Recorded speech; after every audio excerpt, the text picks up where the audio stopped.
natin, multimillionaire pala tong client ko dati. Naging designer niya ako way back 2020 and napacheck ako sa progress ng clothing brand niya ngayon. At napansin ko lang na pinirata niya pala yung previous design ko nung panahon na yon. Naku!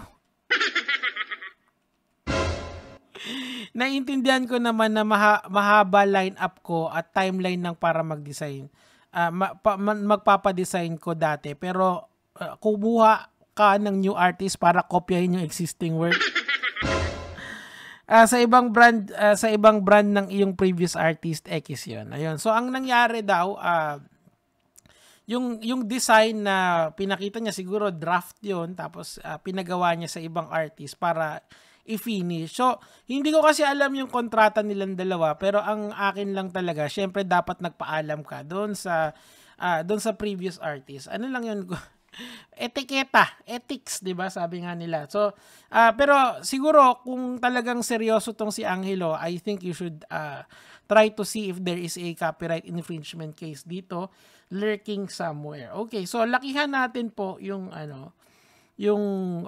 viewer natin para makita natin kung ano yung original design. So, ito yung original design, Daily Dose, multimillionaire design. Ay, Franklin Miano, ano bang ginagawa mo sa buhay mo? Tapos, ito naman, original design, 650. Okay, formados. Tapos, ito naman yung sa kanya. Uy, parehas na parehas. So, ito ay, sa ibang sa ibang brand to eh. Siguro, siya rin yung nag-design. Tapos, ito naman, yung bagong artist ni Frank. So, copy-paste lang. Halos parang copy-paste lang, ang halos parehas lang yung itsura nila, di ba? Parehas pa ng kulay ng t-shirt, ayan. So, ngayon mga kamatis, mga kaibigan, si Franklin Miano kasi, marami po siyang mga chuchu na clothing line.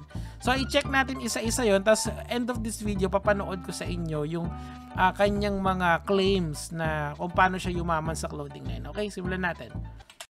Ito po yung page ni Franklin Miano. Ayan, ni-refresh ko na. So, check yan.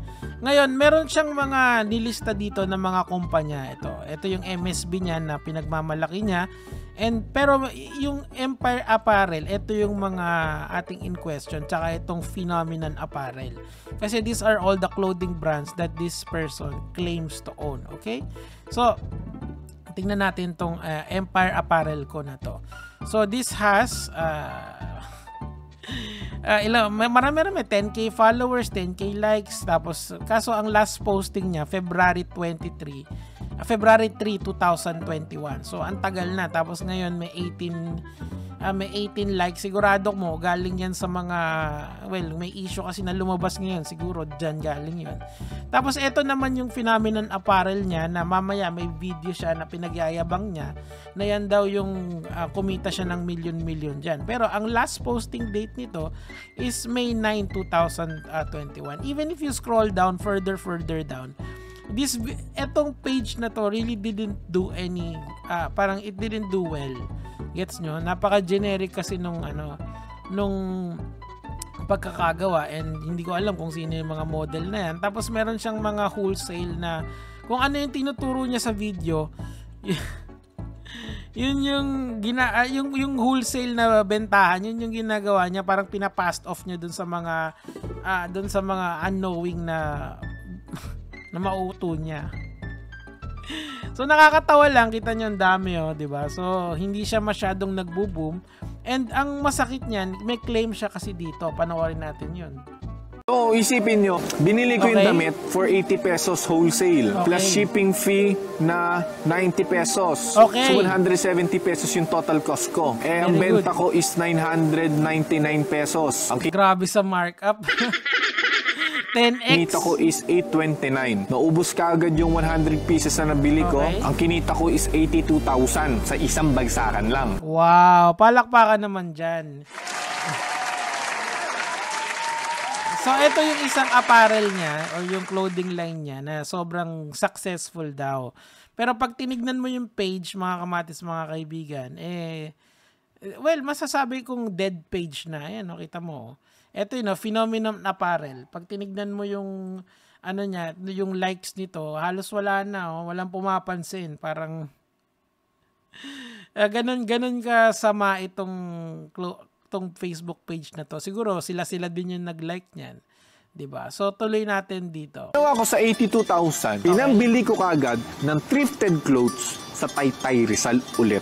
Okay, so ito yung kanyang hustle na ginagawa. Okay, so ang gagawin niya, bibili daw siya ng maraming thrifted clothes sa Taytay tapos i-resell niya for a very very high markup. Now, hindi ako believe dito kasi nung lockdown, maraming nag-online selling, marami siyang kompetensya, 'di ba? So hindi siya economically viable in my opinion dahil maraming gumagawa, maraming pupunta, maraming may 80 pesos at mamuhunan ng mga thrifted clothes. Although ngayon may gumagawa pa rin yung matyaga, pero I do not see this person as matyaga eh.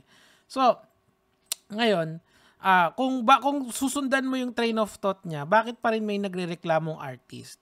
Gumawa siya ng sariling clothing line niya, tapos may nagrereklamong artist sa kanya na according to the artist, parehas daw yung original design, yung ito, tsaka itong multimillionaire design na to. Ang labo, di ba?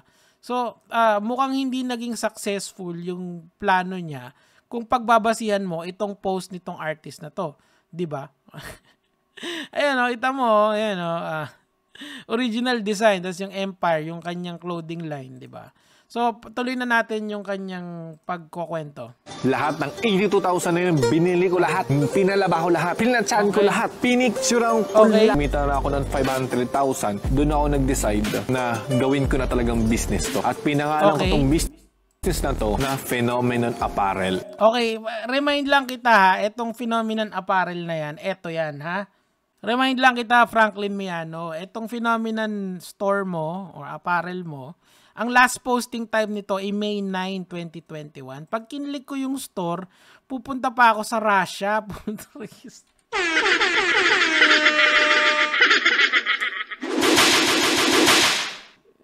Comrade, what is this, comrade? Kita mo yan. Ano yan? Sikabulyat. So, explain mo sa akin, Mr. Frank Miano, paano ka WhatsApp, Instagram, instructions. So, order ako, tapos dadalhin mo sa akin dito. Tingnan natin yung instructions. Ayan, real time yan. Hindi ko naman naintindihan yan. Translate. Hindi ko pa translate to English. Hindi ma-translate kasi hindi naman siya text. Picture siya. Ayan, na-translate. Candles in glass, interior design. Phenomenon store yan, no? Ano bang kabarberohan yan, Franklin yan?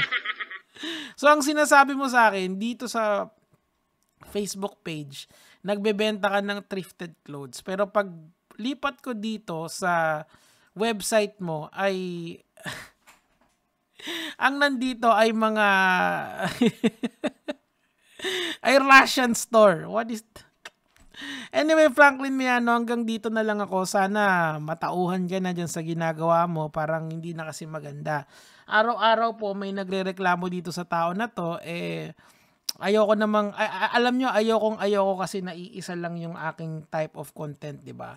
Mas gusto ko mas marami, mas gusto ko iba-iba, pero ito talaga kasi, maling-mali na yung ginagawa niya. So sana matauhan ka, pero kung hindi naman, edi tuloy ang ligaya. Yun lang naman yung sa akin for today mga kamatis, mga kaibigan, mga lods.